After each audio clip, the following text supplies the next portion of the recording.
Hello, Jen here with a layout for the Wild Whisper design team. Today I'm using the Forever and Always collection, and I'm going to be doing a layout in my traveler's notebook to document my little niece's 3rd birthday. So I'm just going to look through all of the pieces I have left. I really like this little card that has the hearts and the label on it. And I'm thinking maybe I could find some words in this paper, but then I decide to put it to the side and keep going for a bit. And then, yes, I love this banner paper. I think it's perfect for a birthday, so I'm definitely using that. I'm going to go through the cards that I have and pick a couple of those out. Then I also pick out that card from the Focus on You collection and the stamp set from Focus on You. And those wood veneer gems are from March's Wild Whimsy collection.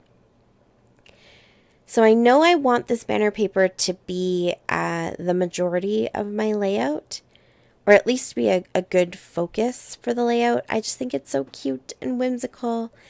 It's definitely got that birthday vibe. So I'm going to cut a piece to go on either side. And there's still so much of it left over. These kits never end. I love that I still have tons and tons of bits and pieces, and they all go so well together that really when you're done with all of your work from one collection, you can stick it with all of your other leftover bits and pieces from the other collections and you get tons of extra life out of it. So I pop those up there.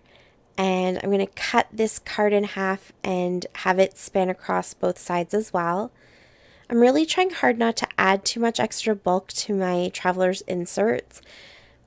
I'm doing these instead of Project Life this year, and I am really struggling with getting an entire month into one insert. It's kind of one of those things, though, where I don't really have enough to do 2 full inserts, but one insert is really, really bulky and chunky. So I don't know if I still just have to sort of perfect my style when it comes to the traveler's notebooks, or if maybe this isn't going to be the best way for me to document my year. We'll have to wait and see. I'm going to write it out for the rest of the year. And then make my decision. I do really like it. I like being able to create these sort of mini layouts for every, not quite every day, but every few days or all of the major events in the month. Yeah, I don't get to put all of my nice bulky embellishments in them though. So I'm going to take that little square and cut it in half as well and put it on the inside of my photos and just kind of bridge those 2 photos together. I feel like because it's the darkest element on the page, it kind of takes you from the photo of my niece right over to the little selfie of the 2 of us. So I like the way that worked. And I do love these wood veneer gems. They are so sweet, but they are super thick. Like, you definitely get great value from the wood veneer from Wild Whisper, but they're just too thick to have in the center of the insert. So I'm going to put those to the side. I definitely want to use them in an upcoming layout. I don't want to forget that I have them. So I move on and I'm going to do some stamping. The Focus on You stamp set has these 2 teeny tiny cute little hearts, and so I want to have some hearts kind of cascading in these 3 spots. I picked out the oxide inks that match the collection, and I know I keep using them, but they do really match just perfectly, and they work really well in traveler's notebooks because they have nice, crisp, clean colors, and they give you a lot of impact without all of the bulk.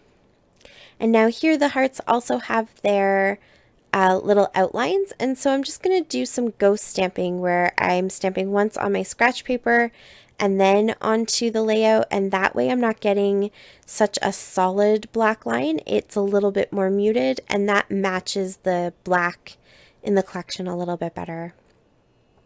I'm doing one last flip through of all of my stuff just to see if there's anything that popped out that I could add or anything I might have missed. And then I remembered I had this card, so I cut the banners out. It was a 4x3 card with a burlap background, and I just cut out the banner and I added it up into the white space above Harper and myself. And now I'm going to try and make her name. I'm missing an H and I'm missing an E, so I have to do a little bit of MacGyvering to get her name spelled properly, but it works out pretty good in the end. My nieces and nephews love coming to my house for their birthdays because I make cakes. So sometimes I let them help decorate the cakes, and we just have a big, fun, messy time. And other times they have specific requests. My oldest nephew once asked me for a Transformer cake, Optimus Prime specifically, that could actually transform from Optimus Prime into the truck and back again. So he didn't quite get the transforming cake, but I did do, I molded an Optimus Prime and the truck for him. So they usually know if they have a request that Auntie Jen is probably going to be able to make it for them, even if it means extra late nights and lots of tears, but I do get it done. So thankfully, Harper has some more simple tastes. She just likes cake. And yeah, so that's what we did for her birthday. She opened up some presents and hung out with us for the day. So on this side, I'm going to write happy birthday, and I'm just using those little tiny type alpha stickers. Of course, I was missing A's, so I had to use my white gel pen just to put the cross through the V. I turned the V's upside down and turned them into A's. And I like the way that those letters bring some of that bold blue over to the other side.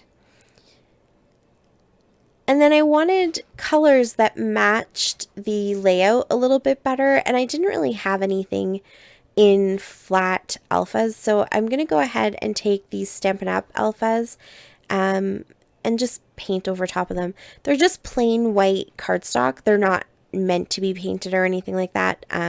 So I did have to be extra careful. The 3 needed a lot of time to dry before I could peel it off. And I didn't have an S, so I'm going to use an 8 here to make an S. But I just like that I was able to match the colors a little bit nicer. There you can see the 3's not going to come off. It's still soaked. So I put it to the side to dry, but you will see that in the final photos, which are coming up really soon, because this is the end of my layout. It was quick and simple, but I think it's really, really cute, and it's just a fun way to have a little birthday layout in the middle of my insert. Thanks so much for watching. Check out wildwhisperdesigns.com for information on this collection and their others. And until next time, happy scrapping. Bye.